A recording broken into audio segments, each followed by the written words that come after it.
Сәлем достар, сіздермен бірге кино айтушы. Мен бүгін сіздерге комедия жанрындағы 2020 жылы шыққан «Прикосновение Мидаса» фильмінің қысқаша сюжетін баяндап беретін боламын.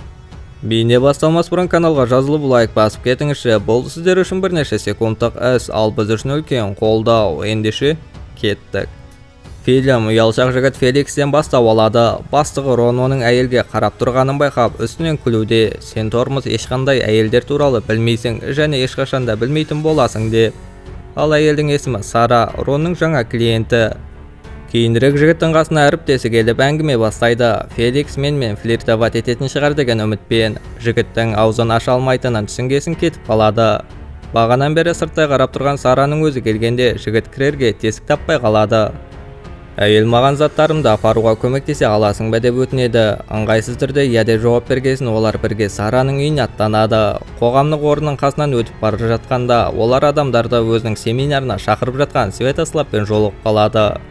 Семинарда олар өздерін альфа самсамыз деп таныстырып жігіттерді қыздарды сындыруға үйретпек. Үйіне жеткенде әйел жігітке сусын ұсынады, бірақ Сараға дереу арада өзінің күйеуімен жолығу қажет. Бұл Феликстің қатты көңілін қалдырады. Сараның күйеуі Джеймс қалалық әкімнің орнына таласып жатқан кандидат. Ол үнемі әйелінің көзіне шөп салады, адамдарды жақтыра бермейді. Ол Ронның агентствосын өзінің сайлауалды бейнесін түсіруге жалдаған екен. Феликс оған арнап жақсы текст жазды, алайда Джеймстің камера алдындағы тәжірибесіздігі салдарынан ештеңе шығар емес. Кінәні қайдан іздерін білмеген еркек өзінің сәтсіздігіне Феликстің сырт келбетін айыптауда. Мына есалаң маған кедергі жасап тұр деп. Бастығы сөгіс жасайды. Осыдан кейін Джеймс те бәрі расымен де жақсы шығады. Түнге таман Сара Ронның онымен қылымсып әңгімелесетінін айтады.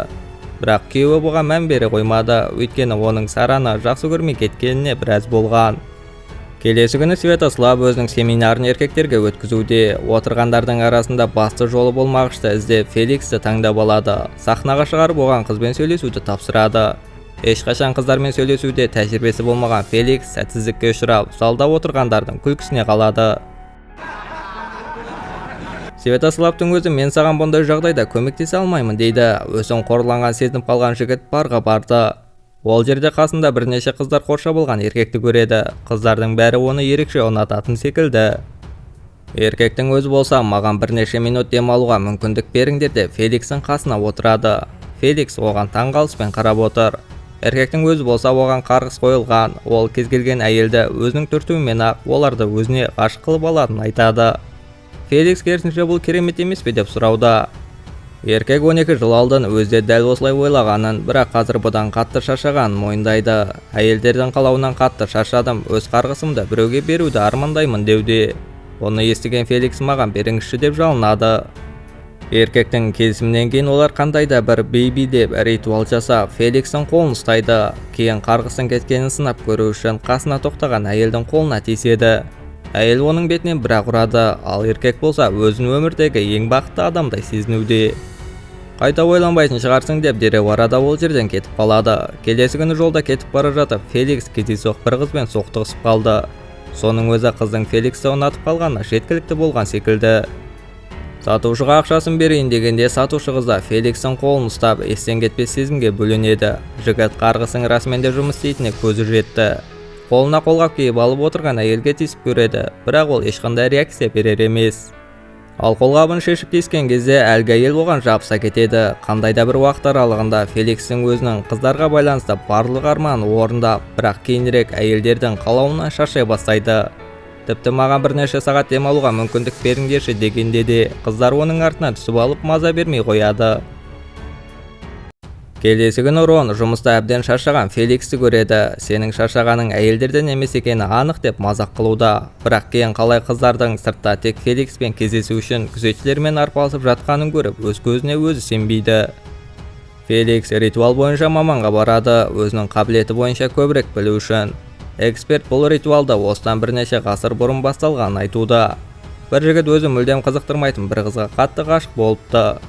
Амалы қалмаған жігіт қыздың жүрегін жаулап алу кеңесін сұрау үшін өзінің рухани тәлімгеріне барған. Дәл сол сәтте тәлімгер оған әйелдерді бір түртумен баурап алатын қасиетке дарытқан екен. Жігіт дәл сол күні өзінің ғашығының жүрегін жаулап алған. Қыз оған 14 бала туып берген. Жігіттің өзі болса жүрек ұстап қайтыс болған. өлер алды мыңдаған жылдар бойы ұрпақтар арасында беріліп келе жатқан ритуалды басқа біреуге беріп үлгерген екен. Профессор Джонстың үйін тастап кетіп бара жатқан Феликс осы уақыт бойы оны Ронның аңдып барлық әңгімелерін тыңдағанын білмейді. Ал кейінірек сенен түк шықпайды деген Святославтың өзі қалай Феликсті қыздар тобы қуып келе жатқанын көреді. Фильм басындағы Джейн Феликстің қасына келеді, оның қыздармен сөйлесе алмайтынын біліп, үстіне мазақ қылу үшін. Алайда Феликс оны түртіп қалғанда, Джейн де ерекше сезімге бөленіп, оны ұнатып қалады. Ал бастық болса сенің қабілетіңді жұмыста өз игілігімізге пайдаланып, жетістіктерге бірге жетейік деуде. Ол Феликске диванның астына тығылып, қолын шығаруды сұрайды. Жігіт осыны істей салысымен, Рон оның қолын қыстырып қояды. Бірнеше минуттан кейін Сара келеді. Рон оны жоба талқылауға шақырғандықтан. Шындығында әйелді басқа мақсатта шақырған Рон оған тиісуде, алайда әрекеттері сәтсіз болып жатқандықтан оны Феликстің қолына қарай итереді. Сара ғашықтық сезімге ие болып, Рон бұны өз мақсатына пайдаланады. Астарында жатқан Феликске бұл мүлдем ұнамады. Бірнеше уақыт өткеннен кейін Феликс нағыз жұлдызға айналды. Журналистер одан сұхбат алғысы келген, алайда жігіттің артынан жүгірген фанаттары оған тыныштық берер емес. Бұл уақытта Джеймстің офисінде отырған Джейн жаңалықтардан әріптесін танып қойып, Джеймске оның тиіскені менің өмірімде болған ең керемет сәт болды дейді. Еркектер жігіттің ерекше қабілетке ие екенін түсініп қояды. Жаңалық қарап отырған Сара да Феликстің тиіскенінен өзінің Роннан бас тарта алмағанын ұғынады. Бұны Святослав та көріп ол жоспар құруға кіріседі. Феликстің қабілетін ұрлап алатын. Келесі күні Феликс барға барады, өзі секілді қыздармен жолы болмайтындарды табу үшін. Алайда ешқайсысы оның қарғысты беремін деген сөзіне сенбейді. Барда жасырынып отырған Святослав пен оның көмекшісі қалай сиқырды берілу жолын біліп алады. Ронмен кездескен Джеймс жігіттің қабілетін пайдалануды ойлауда, сайлауда әйелдердің даусына ие болып жеңіске жету үшін. Рон ол қабілетті қалай алуға болатынын білетінін айтады, ол үшін біртүрлі би билеу керек деп. Джеймс дереу Феликстің алдында билеуге кірісіп, қабілет өткен шығар деген үмітпен қатты қыз ұстап көреді. Бірақ ғашықтықтың орнына тек шапалақ алады. Рон Феликске өз қабілетіңді Джеймске бер деп көндіруде, сонда олар оның бай әріптестері болатын болады. Болып жатқан жағдайлардан басы қатып кеткен жігіт профессормен кездесуге барады. Профессор оған бұл қабілет тек адал жүректі адамға ғана берілу керек деп кеңес береді. Алайда қабілет адал жүректі адамға тек қайғы ғана алып келеді екен. Сондықтан да қабілетті зұлым жүректі біреуге бер дейді. Ондай адамда қабілет басқаша жұмыс істеп, ол өзінің зұлым тірліктерінің өтемін төлейтін болады. Кейін сыртқа шыққан Феликсті Святослав пен оның көмекшісі ұрлап кетеді. Жігіт есіне қандай да бір культтің жиналысында келеді.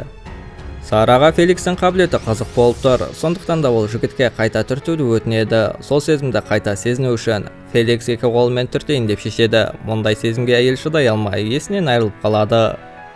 Святослав жігіттен қабілетіңді маған бер деп талап етуде. Дәл осы сәтте Рон пайда болып, ол менің қол астымда жұмыс істейтін қызметкер, сондықтан да қабілетіңді Джеймске бер дейді. Святослав Ронның ішінен бірақ ұрады, көмекке Джеймс келіп онымен арпалыса кетеді. Святослав оны да жеңіп шықты. Ақыр соңында Феликс би билеп ритуалды сәтті аяқтап өз қабілетін Святославға береді. Феликс енді ғана шынайы бақытты секілді. Бірнеше уақыт өткесін Святославтың семинар өткізіп жатқанын көреміз. Ол қыздарды түртуде, олар енді мені пір тұтатын болады деп. Алайда қабілет профессор айтқандай зұлымдарда басқаша жұмыс істейді. Керісінше қыздар оның түртуінен ашуларына мініп, оны соққының астына алуда. Осы жерден фильм де аяқталады. Егер осындай видеоларды жиі көргіңіз келсе, каналға жазылып лайк басуды ұмытпаңыз. Қоңыраушаны қосып қойыңыз. Сіздермен бірге болған кино айтушы.